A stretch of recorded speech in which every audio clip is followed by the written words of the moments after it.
नारायण राणे हे भ्रष्ट मार्गाने निवडून आलेत असा आरोप शिवसेना उद्धव ठाकरे गटाने केलाय। या क्षणाची महत्त्वाची बातमी, कारवाई करण्याबाबत निवडणूक आयोगाकडे वकिलामार्फत शिवसेना उद्धव ठाकरे गटाची तक्रार आहे। निवडणूक आचारसंहितेचा नारायण राणे, नितेश राणे आणि भाजप कार्यकर्त्यांनी भंग केल्याचा देखील आरोप करण्यात आलाय आणि त्यामुळे लोकशाहीची फसवणूक करून निवडून आलेल्या नारायण राणे यांची विजयाची निवडणूक आयोगाने चौकशी करावी अशी विनंती विनायक राऊत यांनी या कायदेशीर नोटीसमधून केली आहे। अनेक ठिकाणी मोकळ्या आणि पारदर्शक वातावरणात मतदान आणि मतमोजणी झालेली नसल्याचा देखील आरोप राऊतांनी केलाय।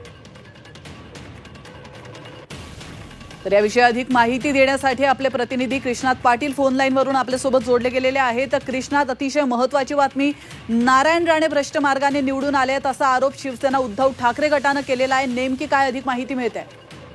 रत्नागिरी सिंधुदुर्ग लोकसभा मतदारसंघामध्ये प्रचाराचा कालावधी उलटल्यानंतर देखील भाजपच्या कार्यकर्त्यांकडून प्रचार सुरू होता अशा प्रकारचा आरोप केलेला आहे आणि त्या संदर्भात त्यांनी काही व्हिडिओ देखील दिलेले आहेत ज्यामध्ये पैसे देऊन मतदारांना पैशाचं आमिष दाखवून ईव्हीएम मशीन दाखवलं जात होतं आणि कमळावर या मतदान करावं अशा प्रकारचं आवाहन केलं जात होतं। अशा प्रकारचे काही व्हिडिओ जे आहेत ते देखील त्यांनी पाठवलेले आहेत आणि त्या संदर्भात जो पारदर्शकरित्या मतदान होणं गरजेचं होतं, काही ठिकाणी अशा प्रकारे घोळ झाल्याचं त्यांचं मत आहे आणि जे नियमाला धरून किंवा नियम डावलून अशा प्रकारे प्रचार केला गेला त्यामुळं त्यांची त्या संदर्भातली जी तक्रार आहे त्यांनी आपल्या वकिलांमार्फत निवडणूक आयोगाला दिलेली आहे। आता निवडणूक आयोग त्या संदर्भातली काय आपली भूमिका घेतात ते पाहणं गरजेचं आहे। नक्कीच, धन्यवाद कृष्णा तुम्ही दिलेल्या महत्त्वपूर्ण माहितीबद्दल। नारायण राणे भ्रष्ट मार्गाने निवडून आलेत असा आरोप ठाकरे गटाने केलेला आहे।